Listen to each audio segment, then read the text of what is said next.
Sebanyak 7 rumah di Desa Gampung Tanjung, Kecamatan Idiraya, Kabupaten Aceh Timur dihempas angin puting beliung. Tidak ada korban jiwa dalam kejadian ini, namun kerugian mencapai ratusan juta rupiah. Cuaca buruk disertai angin kencang yang terjadi pada malam tadi mengakibatkan sejumlah rumah di Kecamatan Idiraya, Kabupaten Aceh Timur rusak parah. Tercatat sebanyak 7 rumah warga yang rusak akibat terpaan angin puting beliung tersebut. Atap rumah warga rusak parah, bahkan ada yang terbang sehingga tidak bisa lagi ditempati sebelum perbaikan, apalagi kondisi hujan. Salah seorang korban, Nasir, menjelaskan bahwa pada saat kejadian dirinya bersama keluarga belum tidur, namun tiba-tiba terjadi angin kencang disertai dengan hujan. Nasir juga berharap kepada pihak terkait dapat membantu keluarganya beserta warga lainnya yang terdampak angin puting beliung.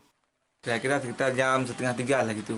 Pada waktu kejadian itu kami masih belum tidur. Yang ini yang agak parah rumahku, rumah belakang sana, sekitar 7 rumah gitu. Untuk sementara pakai tenda dulu.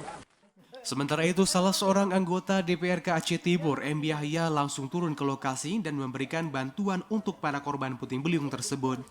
Dari Aceh Timur, Said Maulana, TVRI melaporkan.